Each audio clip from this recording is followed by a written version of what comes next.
Cập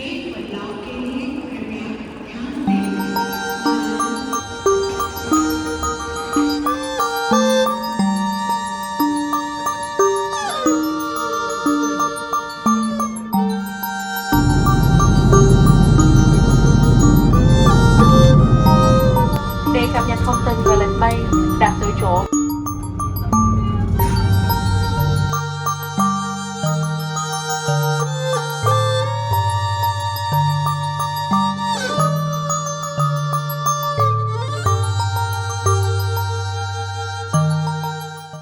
hello, ഒരു നീണ്ട യാത്ര കഴിഞ്ഞ് ഞങ്ങൾ എത്തിയേക്കുന്നത് സോഷ്യൽ റിപ്പബ്ലിക് നഗരമായ വിയറ്റ്നാമിലാണ്. അവിടുത്തെ വൈബ്രൻറ്റ് കാഴ്ചകൾക്കും മനോഹാരിതയ്ക്കും ഫേമസ് ആയ ഹനോയ് എന്ന സിറ്റിയിലേക്കാണ് ഞങ്ങൾ വന്നേക്കുന്നത്. ഞങ്ങൾ സ്റ്റേ ചെയ്യുന്ന ലാ കാസ ഹോട്ടലിലെത്തി. ഇവിടെ നല്ല ക്രിസ്മസ് ട്രീ ഒക്കെ ആയിട്ട് ഡെക്കറേറ്റ് ചെയ്തിട്ടുണ്ട് കേട്ടോ. എന്തോ ഒരു കട്ടൻ ചായ പോലൊരു സാധനം കുടിക്കാൻ തന്നു. ഞാൻ ജ്യൂസായിരിക്കും എന്നാണ് വിചാരിച്ചത്. ഇത് ചൂടുമില്ല, ചെറിയ ചൂട്, ഭയങ്കര ചൂടില്ല, ചെറിയ ചൂട്. ഇതാണ് ഇതിൻ്റെ ലോബിയുടെ ഒരു റൗണ്ട് വ്യൂ. ഞങ്ങളുടെ ഈ ലോങ് ജേർണിയിൽ എൻ്റെ മുല്ലേൻ്റെയും ഫോണിൻ്റെ ചാർജ് പോകാതിരിക്കാനായിട്ട് എന്നെ ഹെൽപ്പ് ചെയ്തത് അഗാരോയുടെ ഈ നാനോ ഹൈ പവേർഡ് പവർ ബാങ്കാണ്. ഇത് ഭയങ്കര കോമ്പാക്റ്റും പിന്നെ പവർഫുള്ളുമാണ്. 1000 mAh പോർട്ടബിൾ ചാർജറാണ്. ഫാസ്റ്റ് ചാർജിങ് സപ്പോർട്ട് ആണ് ഇതിനുള്ളത്. mAh high capacity lithium battery ഉള്ളത് കാരണം തന്നെ ഇതിന് ബാക്കപ്പ് ഉണ്ടാവും. ഒരുപാട് നേരം ബാക്കപ്പ് നിൽക്കും. നമുക്ക് സ്മാർട്ട് ഫോണ്, ഇയർബഡ് എന്നുവെച്ചാൽ എയർപോഡൊക്കെ ഉണ്ടെങ്കിൽ, പിന്നെ ഫോണ്, ഞങ്ങൾ രണ്ടുപേരുടെയും ഫോണ് ചാർജ് ചെയ്തായിരുന്നു. പിന്നെ പോർട്ട് ടൈപ്പ് സിയു ഉണ്ട്, USB പോർട്ടും ഉണ്ട്. അപ്പം രണ്ട് ടൈപ്പും ചാർജ് ചെയ്യാം. സൈസ് കണ്ടോ, ഇച്ചിരിയേ ഉള്ളൂ, ഒരു കുട്ടി സൈസാണ്. ഇതിൻ്റെ കൂടെ തന്നെ ഈ പവർ ബാങ്ക് ചാർജ് ചെയ്യാനായിട്ടുള്ള വയർ വരുന്നുണ്ട് കേട്ടോ. ഈ വയർ വെച്ചിട്ട് പവർ ബാങ്ക് നമുക്ക് ചാർജ് ചെയ്യാം. സൈസ് എന്ന് പറയുന്നത് നമ്മൾ ഒരു കൈയുടെ അത്ര, കൈപ്പത്തിയുടെ അത്രയും സൈസേ ഉള്ളൂ. ഹാൻഡ് ബാഗിലൊക്കെ ഇട്ട് കൊണ്ട് നടക്കാൻ ഈസിയാണ്. അപ്പം ഞാൻ എൻ്റെ ഐഫോൺ ചാർജ് ചെയ്യാൻ വെച്ചു. പിന്നെ ഞങ്ങൾ ട്രാവൽ ചെയ്യാൻ പോയപ്പോൾ ഞാൻ പറഞ്ഞില്ലേ, എൻ്റെ ഫോണ്, മുരളീൻ്റെ ഫോണ് ഒക്കെ ചാർജ് ചെയ്ത്, അത് 2 ഫോൺ ചാർജ് ചെയ്താലും പവർ പോകത്തില്ല. ഇതാണ് അതിൻ്റെ പവർ ഇൻഡിക്കേറ്റർ. അപ്പം ഫോൺ ചാർജ് ചെയ്യാൻ വെച്ച് കഴിഞ്ഞ് ഈ പവർ ബാങ്ക് വെച്ചിട്ട് 2 ഫോൺ ചാർജ് ചെയ്താലും നിങ്ങൾക്ക് ചാർജ് ചെയ്യാനായിട്ട് എപ്പോഴും എയർപ്ലെയിൻ മോഡ് ഇട്ട് മൊബൈൽ ഒരു ഡേ ടൈം ഓഫ് ചെയ്തിട്ടാൽ പെട്ടെന്ന് ചാർജ് ആകും കേട്ടോ. ഡേറ്റ ഓഫ് ചെയ്തിട്ടാൽ വേഗം ചാർജ് ആവാനായിട്ട് ഈസിയാണ്. ഹൈ സ്പീഡിലാണ് ഇതിൻ്റെ ചാർജ് കയറുന്നത്.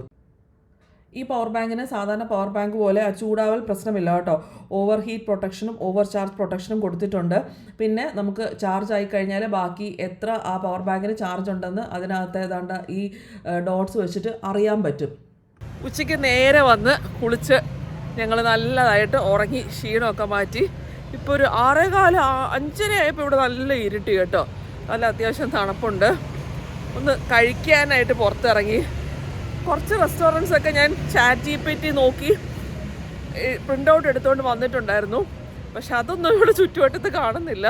പരിസരത്ത് ഞങ്ങളുടെ ഹോട്ടലെന്ന് പറയുന്നത് ഇവിടെ ഒരു സിറ്റി സെൻറ്റർ എന്ന് പറയുന്ന സ്ഥലത്തിൻ്റെ അടുത്തായിട്ടാണ്. പക്ഷെ ഇവിടെ ചുറ്റിനുള്ള റെസ്റ്റോറൻറ്റ്സ് ഒന്ന് തപ്പിയിട്ട് നല്ല നോക്കി, ഒരുവിധം നമുക്ക് കാണുമ്പം നല്ലത് നോക്കി കയറാനാണ് പ്ലാൻ ചെയ്യുന്നത്. ബിബ് ഹാങ് സോം എന്ന് എഴുതിയ ഒരു റെസ്റ്റോറൻറ്റിലോട്ട് ഏതായാലും കയറുകയാണ്. ഇതാണ് ഇവിടുത്തെ മെനു. റെസ്റ്റോറൻറ്റിൽ ഞങ്ങൾ കയറിയ റെസ്റ്റോറൻ്റാണ്. ഭാഷ ഞാൻ വിചാരിച്ചു ഇവിടെ എല്ലാവർക്കും കുറച്ചൊക്കെ ഇംഗ്ലീഷ് അറിയായിരിക്കുമെന്ന്. ഇത് ഇങ്ങനെയാണ് എല്ലാം എഴുതിയിരുന്നത്. അത് പ്രശ്നം എന്താണെന്ന് വെച്ചാൽ ഞങ്ങൾ പോർക്ക്, ബീഫ് ഒന്നും കഴിക്കില്ല. അപ്പം ഞാൻ എന്തൊക്കെയോ ഇങ്ങനെ പ്രിൻ്റ് ഔട്ട് എടുത്തുകൊണ്ട് വന്നിട്ടുണ്ട്. കുറേ ചിക്കൻ, വെജിറ്റേറിയൻ, കോങ് തിറ്റ് മോ, നോ ബീഫ്, കോങ് തിറ്റ് ഹിയോ, നോ പോർക്ക്. അവർക്ക് ഒരക്ഷരം, ഞാൻ ചിക്കൻ എന്ന് പറഞ്ഞിട്ട് പോലും മനസ്സിലാവുന്നില്ല. ആ കറക്റ്റ് സ്ലാങ്ങിൽ പറഞ്ഞിട്ടേ മനസ്സിലാവുന്നുള്ളൂ. ശരിക്കും കോമഡി സിനിമയിലൊക്കെ കാണുന്ന പോലെ ആയിരുന്നു. കയ്യിലെ ആക്ഷനും ഒക്കെ കാണിച്ചിട്ടായിരുന്നു എല്ലാം പറഞ്ഞ് ഒപ്പിച്ചത്. ഒരാൾ വഴി കൂടെ ഫ്രൈസുമായിട്ട് പോകുന്നതുകൊണ്ട് ഇങ്ങനെ കൈ ചൂണ്ടിക്കാണിച്ച് ചിക്കൻ്റെ പടം കണ്ട് ഞാൻ ഗാ ഗാ ഗാ എന്നൊക്കെ പറഞ്ഞ് അവർ ട്രാൻസ്ലേറ്റ് ചെയ്ത് എന്തൊക്കെയോ, അത് പോർക്കാണോ അല്ലയോ സംശയം, അങ്ങനെ എന്തൊക്കെയോ അവസാനം പറഞ്ഞു ഒപ്പിച്ചു. ആദ്യം ഞങ്ങൾ റൈസ് പടം കണ്ട് അത് പറഞ്ഞു, പിന്നെ റൈസ് ക്യാൻസൽ ചെയ്ത് ചിക്കൻ പറഞ്ഞു, അങ്ങനെ എങ്ങനെയൊക്കെയോ എന്തൊക്കെയോ പറഞ്ഞ് ഒപ്പിച്ചിട്ടുണ്ട്. അങ്ങനെ ഫ്രൈസ് ഞങ്ങൾ പറഞ്ഞത് തന്നെയാണ് വന്നത്. വേറെ എന്തെങ്കിലും വരുമെന്നൊരു പേടിയുണ്ടായിരുന്നു. പൂക്കളാൽ അലങ്കരിച്ച് ചിക്കൻ വന്നിട്ടുണ്ട്.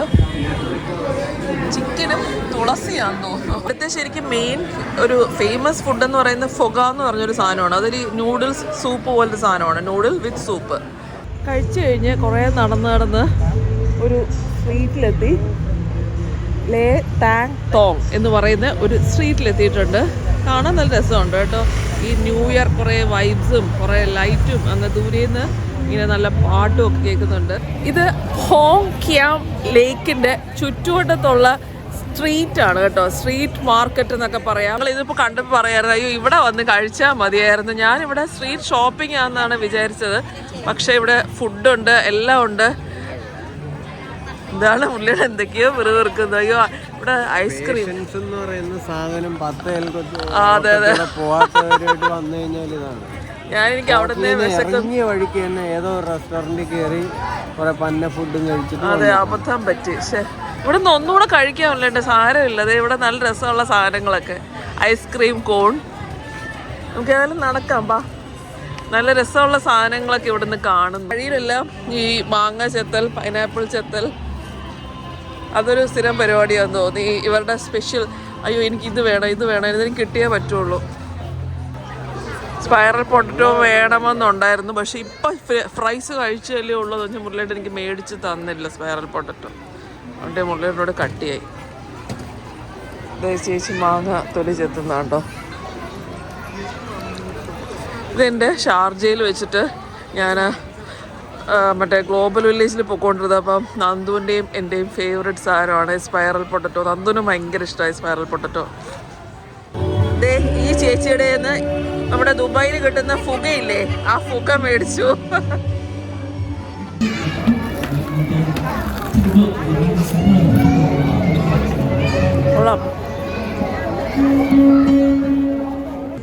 ഇതാണ് നേരത്തെ പറഞ്ഞ ഹ്വാൻ ക്യാം ലേക്ക്. ഈ ലേക്കിൻ്റെ പല സൈഡിൽ, നോർത്ത് സൗത്ത് അങ്ങനെ പല സൈഡിലായിട്ടാണ് ഈ മാർക്കറ്റ്സ്. ഒരു സൈഡിൽ ഫുഡ് മാർക്കറ്റ്, ഒരു സൈഡിൽ ഈ നമ്മുടെ ഷോപ്പിംഗ് മാർക്കറ്റ്, അങ്ങനെ പല മാർക്കറ്റ്സ് ആണ് കേട്ടോ. ഇപ്പം നമ്മൾ നടന്നു വന്നത് എനിക്ക് തോന്നുന്നു ഫുഡ് മാർക്കറ്റിൻ്റെ സൈഡിൽ കൂടെ ആണ്. ഇനി അപ്പുറത്തോട്ടൊന്ന് ഷോപ്പിംഗ് മാർക്കറ്റിൻ്റെ സൈഡിൽ കൂടെ പോകണം. ആ സൈഡിൽ കുറേ ചേച്ചിമാർ നിന്ന് ഡാൻസ് ഒക്കെ കളിക്കുന്നു. ഇത് മൊത്തത്തിൽ ഭയങ്കര വൈബ്രൻ്റ് ആയിട്ടുള്ള ഒരു സ്ട്രീറ്റാണ് കേട്ടോ. അത് കാണുമ്പോൾ തന്നെ അതിൻ്റെ ഫീൽ എടുത്തില്ല. നല്ല രസമുണ്ട് ഇവിടെ കുറച്ചിങ്ങനെ ടൈം സ്പെൻഡ് ചെയ്യാൻ. ിന് ഇപ്പോഴും ഇവിടുത്തെ ആ ഒരു പൈസയുടെ ഡിനോമിനേഷനായിട്ട് ഭയങ്കര കൺഫ്യൂഷൻ. ഇപ്പൊ ഒരു സ്വീറ്റ് മേടിച്ചപ്പോ അവര് 80 ഞാൻ 80 ഡോങ്ങും തപ്പിക്കൊണ്ടിരിക്കുക. കുറച്ച് കഴിഞ്ഞാൽ അവര് എൻ്റെ 200,000 കണ്ടു കഴിഞ്ഞപ്പോൾ അവര് ചില്ലറ ചേഞ്ച് തരാന്ന് പറഞ്ഞത് എനിക്കൊന്നും മനസ്സിലാവുന്ന പോലുമില്ല. കുറച്ച് കഴിഞ്ഞപ്പം അവർ 120,000. അപ്പൊ ഞങ്ങളൊരു ചെറിയ സീറ്റ് മേടിച്ചതിന് 80,000 ഡോങ്. ഒരു വെള്ളം മേടിച്ചപ്പോഴത്തേക്ക് അതിന് 10,000 ഡോങ്. ഇതെല്ലാം കൂടെ റിലേ വർക്ക് ചെയ്യാനായിട്ട് ഒത്തിരി പേര് റിവ്യൂസിൽ എഴുതിയിട്ടുണ്ട്. ഒത്തിരി തെറ്റും ചിലപ്പോ പറ്റിക്കുമെന്ന് എഴുതിയിട്ടുണ്ട്. അതെ അതെ. ഇവിടെ ഒരു കാപ്പിക്ക് 40,000 ഡോങ് അങ്ങനെയൊക്കെയാ വില. അപ്പൊ മുരളിയുടെ വീഴ്ച ആകെ ഒരു 4 പീസ് സ്വീറ്റ് മേടിച്ചപ്പോ 80,000. അപ്പൊ 80,000 അത് നമ്മുടെ പൈസയായിട്ടൊക്കെ കമ്പാരിസൺ വരുന്നത്. അതാണ് പ്രശ്നം. അല്ല അതാ ഞാൻ കൊറേ നേരമായിട്ട് ഈ മൊബൈലിൽ കാൽക്കുലേറ്റർ കൊണ്ട് കണക്കാ. പഠിച്ചെടുത്തില്ലെങ്കിൽ ഇനി 5-6 ദിവസം ഇവിടെ നിക്കാനുള്ളതല്ലേ, പണി കിട്ടാനുള്ള അത് പണി കിട്ടാനുള്ള സാധ്യത ഉള്ളതുകൊണ്ട് അത് അത്യാവശ്യമായിട്ട് പഠിക്കണമെന്നുണ്ടോ. പിന്നെന്ന് പറഞ്ഞു കഴിഞ്ഞാൽ ഇത് പെട്ടെന്ന് അവര് 8,000 എന്നുള്ളത് നമ്മളെ പറ്റിക്കുന്നതാണോന്ന് നമുക്ക് രജിസ്റ്റർ ആവുന്നുണ്ട്. അതാണ് ഞാൻ പറഞ്ഞ ഡാൻസ്. എനിക്കൊന്നും എക്സസൈസ് ചെയ്യാണോ ക്ലാസ് പോലെയാണോ എന്ന് അറിയത്തില്ല. എനിക്ക് ഇപ്പോഴാണ് അതിൻ്റെ ഒരു കാര്യം മനസ്സിലായി. 275 രൂപയുടെ സ്വീറ്റാണ് ആ മേടിച്ചത്.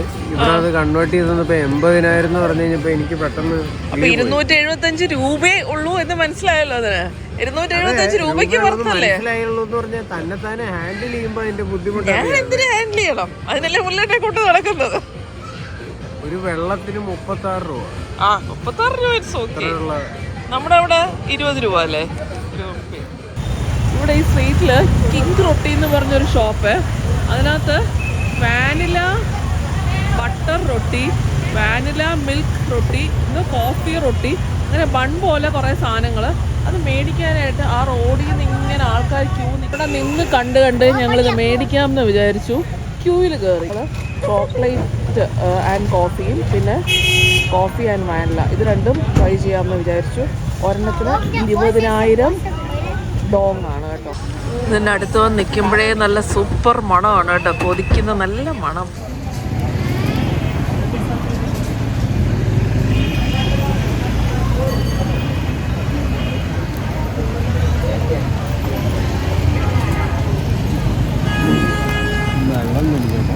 ഭയങ്കര ചൂട് ബണ്ണാണ് കേട്ടോ. ഇപ്പം ശകലം ചൂട് പോയിട്ടാണ് കഴിക്കുന്നത്. എൻ്റെ ചോക്ലേറ്റൊക്കെ ലീക്ക് ചെയ്ത് എൻ്റെ മേത്തോട്ട് വീഴുന്നുണ്ടെന്ന് തോന്നുന്നു. ഭയങ്കര ചൂട്, വേറൊരു ടേസ്റ്റ്, വേറൊരു മണം. ഇന്ന് തിരിച്ച് ഞങ്ങൾ ഗ്രാബ് ടാക്സി ബുക്ക് ചെയ്തിട്ടുണ്ട്. അപ്പോൾ വിയറ്റ്നാമിൽ ഈ പാക്കേജ്ഡ് ഗ്രൂപ്പ് ടൂർ അല്ലാതെ വരുന്നവർ ഈ ഗ്രാബ് ടാക്സിയുടെ ആപ്പ് ഫോണിൽ ഡൗൺലോഡ് ചെയ്തിടുന്നത് നല്ലതായിരിക്കും കേട്ടോ. ഇവിടുത്തെ ചീപ്പസ്റ്റ് ടാക്സി ഗ്രാബ് ടാക്സിയാണ്. അല്ലാതെ നമ്മളിപ്പം വെറുതെ വഴിയിലൊരു ടാക്സി ബുക്ക് ചെയ്യുകയാണെങ്കിൽ ഇതിൻ്റെ നേരെ ഇരട്ടി ചാർജാണ് അവർ പറയുന്നത്. നെക്സ്റ്റ് ഡേ മോർണിംഗ് ആണ്. ഞങ്ങൾ ട്രെയിൻ സ്ട്രീറ്റിലോട്ട് പോവുകയാണ്. ഇവിടെ മസ്റ്റ് വിസിറ്റ് സ്ഥലമാണ് ട്രെയിൻ സ്ട്രീറ്റ്. അപ്പം വിയറ്റ്നാം ഹനോയിൽ വരികയാണെങ്കിൽ ട്രെയിൻ സ്ട്രീറ്റ് കാണാതെ പോകരുത്. അപ്പം യൂഷ്വലി ഗ്രൂപ്പ് ടൂറ് അങ്ങനെയൊക്കെ വരികയാണെങ്കിൽ അവർ കൊണ്ടുപോകാതിരിക്കുന്ന ഒരു സ്ഥലമാണ് ട്രെയിൻ സ്ട്രീറ്റ്. കാരണം കുറച്ചിങ്ങനെ ഡേഞ്ചറസ് ആണ്, നമ്മൾ ട്രെയിനിൽ അതിൽ വീഴാനൊക്കെ ചാൻസ് ഉണ്ടെന്നൊക്കെ പറഞ്ഞ് കൊണ്ടുപോകാതിരിക്കുന്ന സ്ഥലമാണ്. മാക്സിമം അവോയ്ഡ് ചെയ്യാൻ ശ്രമിക്കുന്ന ഒരു സ്ഥലമാണ് ട്രെയിൻ സ്ട്രീറ്റ്. എന്നാലും പോകണം എന്ന് നിർബന്ധം പിടിച്ചൊക്കെ പോകാൻ ശ്രമിക്കണം. കാരണം വളരെ നല്ല രസമായിട്ട് ഈ വീഡിയോസിലും റീൽസിലൊക്കെ കാണാൻ നല്ല രസമുള്ളൊരു സ്ഥലമാണ്. അപ്പം നിങ്ങളെ എക്സ്പീരിയൻസ് ചെയ്യാൻ കാണിച്ചു തരാം. അവിടെ ഇങ്ങനെ വെറുതെ നമുക്ക് കയറി ചെല്ലാൻ പറ്റില്ല. അവിടുത്തെ എന്തെങ്കിലും കോഫി ഷോപ്പിൽ പോയി കാപ്പിയൊക്കെ കുടിച്ച് അതിൻ്റെ നമ്മളിങ്ങനെ നമ്മുടെ സൈഡിൽ കൂടെ ട്രെയിൻ പോകും, നമുക്ക് ആ സൈഡിൽ കഫിലിരിക്കുക. അങ്ങനെയാണ് അവിടെ ചുറ്റിനും വീടുകളുടെയും കോളനിയുടെയും നടുക്കൂടെ ഒരു ട്രെയിൻ പാളം പോകുന്നു. അതാണ് അതിൻ്റെ സ്പെഷ്യാലിറ്റി. അങ്ങനെ കുറേ റീൽസിലെ വീഡിയോസിലൊക്കെ കണ്ടതാണ് ഞാൻ കേട്ടോ. അങ്ങനെ അവിടോട്ടാണ് ഇപ്പോൾ പോകുന്നത്. രാവിലെ രസം ഉണ്ടായെന്ന് വെച്ചാൽ ഞങ്ങൾ ഇന്നത്തെ ട്രെയിൻ സ്ട്രീറ്റും പിന്നെ ഹോച്ചിൻ മിൻ കോംപ്ലക്സ് ആണ് പോകുന്നത്. ഹോച്ചിൻ മിൻ എന്ന് പറഞ്ഞാൽ വിയറ്റ്നാമിലെ ഫസ്റ്റ് പ്രസിഡന്റ് ആണ്, ആയിരുന്നു പുള്ളി ഇവിടുത്തെ വലിയൊരു രാഷ്ട്രീയ നേതാവെന്ന് പറയാം. അതാണ് ഹോച്ചിൻ മിൻ കോംപ്ലക്സിലോട്ടാണ് ഇപ്പോൾ പോകുന്നത്. നമ്മൾ ആദ്യം വന്ന് ഇറങ്ങിയ എയർപോർട്ടിൽ ഹോച്ചിൻ മിൻ അവിടെ. അപ്പം മുരളിയേട്ടനൊരു കുട്ടിനിക്കറൊക്കെ ഇട്ട് വന്നു, മുട്ടിൻ്റെ മുകളിലുള്ള കുട്ടിനിക്കറൊക്കെ ഇട്ട് വന്നു. അപ്പം നമ്മുടെ ഇന്നത്തെ ഗൈഡ് എന്ന് പറയുന്നത്, ഇന്ന് ഗൈഡുണ്ട് നമ്മുടെ കൂടെ എമിലി. എമിലി പറഞ്ഞു ആ കുട്ടിനിക്കർ മാറിയിട്ട് വരണം, അതായത് കുറച്ച് റെസ്പെക്റ്റ് കൊടുക്കാനായിട്ട് അങ്ങനത്തെ നിക്കറൊന്നും ഇട്ട് ഇവിടെ കേട്ടില്ല എന്ന് പറഞ്ഞു. മുരളിയുടെ പോയി പാൻറ് ഇട്ട് വന്നു. അതാണ് ഇത്. പറഞ്ഞാലേ അറിയത്തുള്ളൂ. അപ്പൊ അല്ല, അവര് പറഞ്ഞു അവര് വിചാരിച്ചില്ല ഇത്രയും തളപ്പത്ത് മുരളിയേട്ടൻ കുട്ടി നിക്കർ ഇട്ടിട്ട് വരുന്നു. അതുകൊണ്ടാ പറയാഞ്ഞെന്ന് എൻ്റെ അടുത്ത് പറഞ്ഞു. മുരളിയേട്ടൻ മാറാൻ വിചാരിച്ചില്ല മുരളിയേട്ടൻ തളപ്പത്ത് അത് ഇട്ടിട്ട് വരും, അതുകൊണ്ടാ പറയാഞ്ഞെന്ന് പറഞ്ഞു. അപ്പൊ ഞാൻ ചോദിച്ചാൽ എൻ്റെത് കുഴപ്പം, ഞാൻ ഇറക്കമുള്ള പാവാട തന്നെ ഇട്ടിരിക്കുന്നു, അത് കുഴപ്പമില്ല, മുട്ടിന്റെ മുകളിലുള്ളത് ഇടാൻ പാടില്ല എന്ന് പറഞ്ഞു. അപ്പൊ അത് ശ്രദ്ധിക്കുക ഹോച്ചിൻ മില്ലിൽ പോകുമ്പോൾ. ഇതാണ് ഞാൻ പറഞ്ഞ ട്രെയിൻ സ്ട്രീറ്റ്. ട്രെയിൻ പാളങ്ങൾ കണ്ടോ, നല്ല രസമല്ലേ ട്രെയിൻ സ്ട്രീറ്റ് കാണാനായിട്ട്. ട്രെയിൻ വരുന്ന ടൈം ആയിട്ടില്ല. ട്രെയിൻ വരുന്ന ടൈം ആകുമ്പോൾ നമുക്ക് സൈഡിൽ നിൽക്കണം. ഇപ്പം പതുക്കെ നടക്കാം. പാളത്തിൽ കൂടെ നടക്കുന്ന നല്ല എക്സ്പീരിയൻസ് ആട്ടോ. ഇങ്ങനെ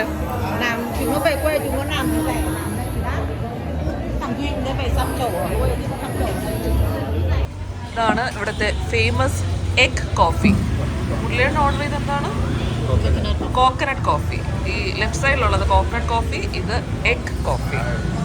എഗ് കോഫി മുകളിൽ മറ്റേ എഗ് വൈറ്റ് ഫോം ആക്കി പതിപ്പിച്ചേക്കാണ്. കണ്ടിട്ട് വലിയ രസമൊന്നും എനിക്ക് തോന്നുന്നില്ല, കുടിച്ചു നോക്കാം. This is our guide Emily.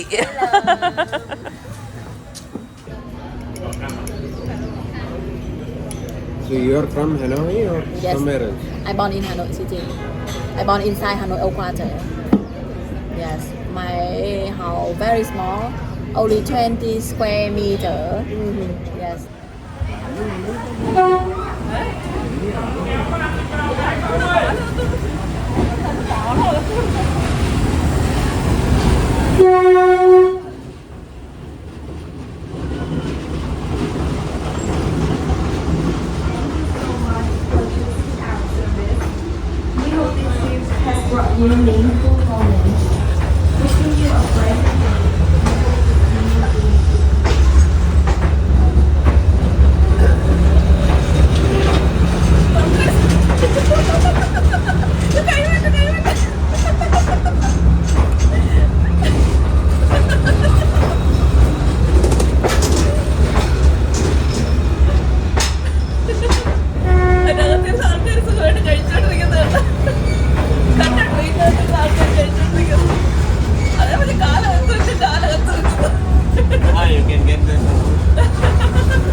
തൊട്ടില്ലെന്ന് പറഞ്ഞ് മുരളിയേട്ടൻ്റെ കാലകത്തിട്ട് ട്രെയിൻ ഇങ്ങനെ തൊട്ടടുത്തൂടെ പോവായിരുന്നു. വല്ലാത്ത എൻ്റെ ഹാർട്ടൊക്കെ ഇങ്ങനെ പടപട ഭയങ്കര അടുത്തൂടെ പോയി. അവര് നമ്മുടെ കഴിക്കുന്ന ടേബിളൊക്കെ ഇങ്ങനെ ഫ്രണ്ടിലായിരുന്നേ. ട്രെയിൻ വരുന്നതിന് 2 മിനിറ്റ് മുമ്പ് ഈ ടേബിളൊക്കെ ഇപ്പുറത്തോട്ട് കൊണ്ടിട്ട് കോഫി ടേബിളൊക്കെ അടുത്തോട്ട് വന്നിട്ട് എന്തടുത്തൂടെ എന്നറിയോ, പാളം അപ്പുറത്താണെങ്കിലും ട്രെയിനിന് വീതി ഉണ്ടല്ലോ, അത് ഇങ്ങനെ ഇപ്പുറത്തൂടാ വരുന്നത്. ഓ നല്ല അടുത്തൂടെ. അതാണ് ഈ ഡേഞ്ചറസ് ആണെന്ന് പറയുന്നത് കേട്ടോ. കാര്യമായിട്ടാ പറയുന്നത്. നമ്മൾ ഒന്നാഞ്ഞ ട്രെയിനിന്റെ അടിയിലേറെ. ഇതാണ് ഹോച്ചിങ് മിങ് മുസോളിയം. ഇവിടെയാണ് ഹോച്ചിങ് മിന്നിലെ ബെറി ചെയ്തേക്കുന്നത്. അത് ഭയങ്കര രസമായിട്ടാണ് അവരത് വെച്ചേക്കുന്നത് കേട്ടോ. ഭയങ്കര റെസ്പെക്റ്റോടുകൂടി നമ്മൾ ഒന്ന് അതിൻ്റെ പെർമിഷനൊക്കെ ചോദിച്ചിട്ട് വീഡിയോ എടുക്കണം. ഹോച്ചിൻ മിന്നിനോട് പെർമിഷൻ ചോദിച്ചിട്ട് നമ്മുടെ മനസ്സാലെ പുള്ളിയോട് പെർമിഷൻ ചോദിച്ചിട്ട് വീഡിയോ എടുക്കണം. അങ്ങനെയൊക്കെയാണ് പറയുന്നത്. ഭയങ്കര റെസ്പെക്റ്റാണ്. ഞാൻ പറഞ്ഞില്ലേ, നമ്മുടെ നാട്ടിൽ നമ്മുടെ ആദ്യത്തെ ഒരു പ്രസിഡന്റിനെയൊക്കെ കാണുന്ന പോലെ ഇവിടെ ഗാന്ധിജി അങ്ങനെയൊക്കെയാണ് ഇവർ വെക്കുന്നത്. ഇവിടെ ഈ മുസോറി ഹെമലിൽ ഗാന്ധിജി കല്യാണം കഴിച്ചിട്ടുണ്ട്. ഇവിടെ ഈ ഹോച്ചിൻ മിൻ എന്ന് പറഞ്ഞാൽ കല്യാണം പോലും കഴിക്കാത്ത ആണ് ഈ നാടിന് വേണ്ടി ജീവിച്ചിരുന്നത്. ഹോച്ചിൻ മിന്നിലൊരു ഗേൾ ഫ്രണ്ടൊക്കെ ഉണ്ടായിരുന്നു. പക്ഷേ ആ ഗേൾ ഫ്രണ്ടിനെയൊക്കെ ഉപേക്ഷിച്ച് നാടിന് വേണ്ടി ജീവിച്ച ഒരാളാണ്. മിൻ താമസിച്ചിരുന്ന വീടാണ് കേട്ടോ, വീടല്ല, പാലസാണ്. 1954 തൊട്ട് 1969 വരെയാണ് താമസിച്ചിരുന്നത്. അപ്പം ഒരു പാലസ് വെളിയിൽ നിന്നേ കാണാൻ പറ്റുള്ളൂ. എനിക്ക് തോന്നുന്നു സൺഡേ ആയതുകൊണ്ടാണ് നമ്മളെ കാത്ത് കയറാൻ പറ്റാത്തത്. വർക്കിംഗ് ഡേയ്സ് ആണെങ്കിൽ കയറാമായിരുന്നു. ഞങ്ങൾ വന്നൊരു സൺഡേ ആയിപ്പോയി.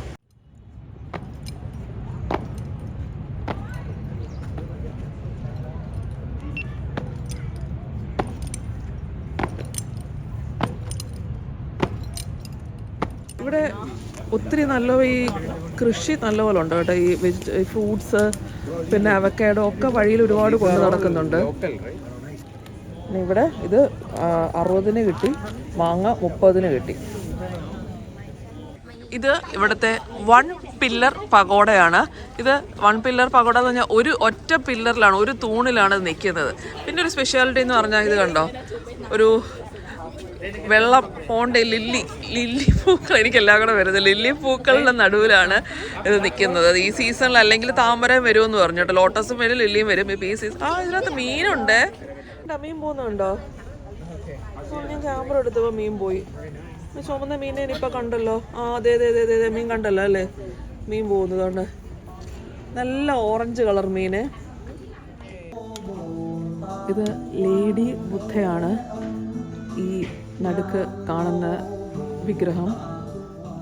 നമ്മുടെ ഇന്ത്യയിലൊക്കെ ബുദ്ധ ആ ഒരു മെയിൽ ഫോർമാറ്റിലല്ലേ, അപ്പോൾ അത് ചൈന വിയറ്റ്നാമിലൊക്കെ വരുമ്പോൾ അത് ലേഡി ബുദ്ധയാണ്. ഇത് 1000 കൈകളുള്ള ലേഡി ബുദ്ധയാണ്. കൈ സൈഡിൽ കാണുന്നുണ്ടല്ലോ. ബുദ്ധ ഹാൻഡ് ഫ്രൂട്ട് എന്നാണ് ഈ ഫ്രൂട്ടിൻ്റെ പേര്. വേറെ പേരുണ്ടോ എന്ന് അറിയില്ല. ഇത് കഴിക്കാൻ പറ്റാത്തൊരു ഫ്രൂട്ടാണ് കേട്ടോ. ഇന്ന് വിയറ്റ്നാമിലെ 3rd ഡേ ആണ് കേട്ടോ. അപ്പം ഇന്ന് ഹനോയിൽ നിന്ന് നിൻബിൻ എന്ന് പറഞ്ഞിട്ട് ഒരു പ്രൊവിൻസിലോട്ട് വന്നേക്കാണ്. നമ്മുടെ വേറൊരു ജില്ല പോലെ എന്നൊക്കെ പറയാം, ജില്ലയാന്ന് തോന്നുന്നു. അപ്പം നിൻബിനിലോട്ട് ഒരു 2 മണിക്കൂർ കാറിൽ ട്രാവൽ ചെയ്ത് വന്നേക്കാണ്. ബോട്ട് ഓടിക്കുന്ന ചേച്ചി ഉണ്ടോ? You can say hi.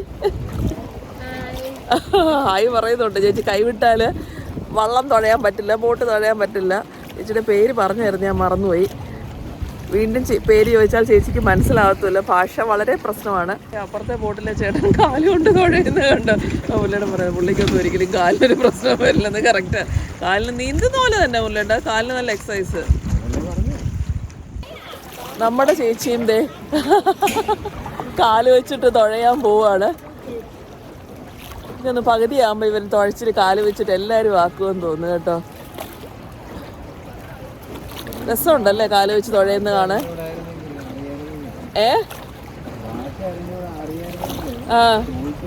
ആ ഭാഷ അറിയായിരുന്നെങ്കിൽ എന്തെങ്കിലുമൊക്കെ നമുക്ക് സംസാരിച്ച് മിണ്ടിയും പറഞ്ഞും ഒക്കെ പോയായിരുന്നു. How you learn this 1 hour 30 minutes എന്ന് പറഞ്ഞു. ഇത് എത്ര നേരം ഉണ്ടെന്നാണ് ചേച്ചി ആൻസർ പറഞ്ഞത്. ഇത് ചുറ്റിനും പരിസരത്തും ഒക്കെ ഈ ഹോം സ്റ്റേ റിസോർട്ട്സ് ഒക്കെയാണ്. സായിപ്പൊക്കെ റെസ്റ്റോറൻറ്റിലും ഒക്കെ ഇരുന്ന് സുഖമായിട്ട് ഫുഡൊക്കെ കഴിച്ചുകൊണ്ടിരിക്കുന്നു. ചുറ്റിനും ഹോം സ്റ്റേയും പരിപാടികളൊക്കെ തന്നെയാണ് കേട്ടോ.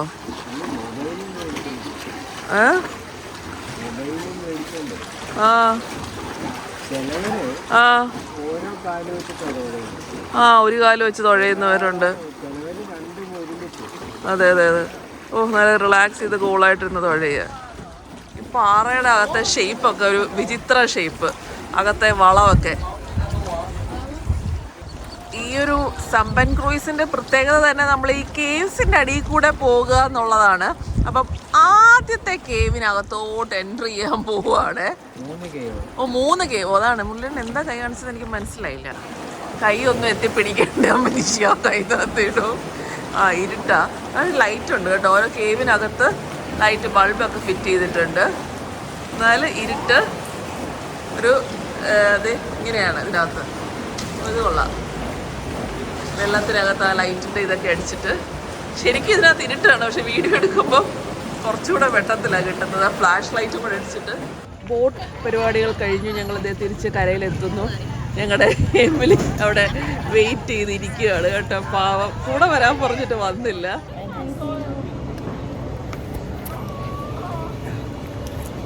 ഇപ്പം ഞങ്ങള് ബിഗ് കേവ് പഗോഡ കാണാൻ എത്തിയേക്കാണ്. ഇവിടെ നിന്ന് ഇങ്ങനെ നല്ല വയലറ്റ് കളർ ലില്ലിയൊക്കെ മേടിച്ചു. നമ്മൾ കുമരകത്ത് പോകുമ്പോഴത്തേക്ക് അവിടെ ഒരു സ്ഥലമുണ്ടല്ലോ മല്ലിരിക്കൽ, അവിടെ ഇതേപോലെ ഇതൊക്കെ മേടിച്ചിട്ട് നിറച്ചിങ്ങനെ താമര, അതിൻ്റെ അതും ലില്ലി തന്നെയല്ലേ? അതെ, പിങ്ക് ലില്ലിയുടെ ഇടയ്ക്കൂടെയൊക്കെ പോകത്തില്ലേ, അതേപോലെ ഇവിടെ നിന്ന് നമുക്ക് ഇതേപോലെ ഇത് മേടിച്ചിട്ട് 20 ഡോങ്സ് ആണ്. അതിനകത്ത് മുകളിൽ വലിയ കേവാണ് കേട്ടോ. 100 സ്റ്റെപ്പാണ്. കയറുമോ ഇല്ലയോ എന്ന് എനിക്ക് അറിയൂടെ, നോക്കാം. നമ്മൾ എൻട്രൻസിലൂടെ കയറുകയാണ്. മുകളിൽ കാണുന്നത് ഇവരുടെ മെയിൻ ഡൈറ്റിയായ ബുദ്ധയും കുറേ മോങ്സുമാണ്. റൈറ്റ് സൈഡിലും ലെഫ്റ്റ് സൈഡിലുമായിട്ട് കുറേ മോങ്സ് ഉണ്ട് കേട്ടോ. അവരുടെ കുട്ടി കുട്ടി ബുദ്ധന്മാരാണ് ഇരിക്കുന്നത്. ഒരു മെയിൻ ബുദ്ധ കഴിഞ്ഞാൽ അടുത്ത ആരാണ് ആ ഒരു സ്ഥാനം വഹിക്കേണ്ടതെന്നുള്ള കുറേ വയസ്സായ ബുദ്ധന്മാരും കുറേ കുട്ടി കുട്ടി ബുദ്ധന്മാരും ഒക്കെയാണ് സൈഡിലായിട്ടിരിക്കുന്നത്. ഇതാണ് മുകളിൽ ഉള്ള സ്റ്റെപ്പ്. കയറി മുകളിലും ഇതേപോലെ ടെമ്പിളും കേവ്സും ആണ്. പക്ഷെ ഭയങ്കര സ്റ്റീപ്പായിട്ടുള്ള സ്റ്റെപ്സാണ് കേട്ടോ. എനിക്ക് കയറാൻ പറ്റുമെന്ന് തോന്നുന്നില്ല, കാരണം ഞാനത് കയറി കഴിഞ്ഞാൽ എൻ്റെ മുട്ട് പ്രശ്നമാകും. വെറുതെ ഞാൻ റിസ്ക് എടുക്കുന്നില്ല. ഇത് കയറി കഴിഞ്ഞാൽ ഇതേപോലത്തെ ഒരു കേവ് തന്നെയാണ്. കേവും ഈ ബുദ്ധയുടെ ഒരു ടെമ്പിളുമാണ് മുകളിൽ കാണുന്നത്. പിന്നെ ഞാൻ കയറാത്തോണ്ട് കയറിയില്ല എന്ന് പറയരുത്. കയറിക്കോ വേണമെങ്കിൽ, വേണ്ട. ഇങ്ങനെയാണ് സ്റ്റെപ്പ്, വലിയ വലിയ സ്റ്റെപ്പുകളാണ്. ഇത് രണ്ടാമത്തെ മിഡിലുള്ള പഗോഡയാണ്.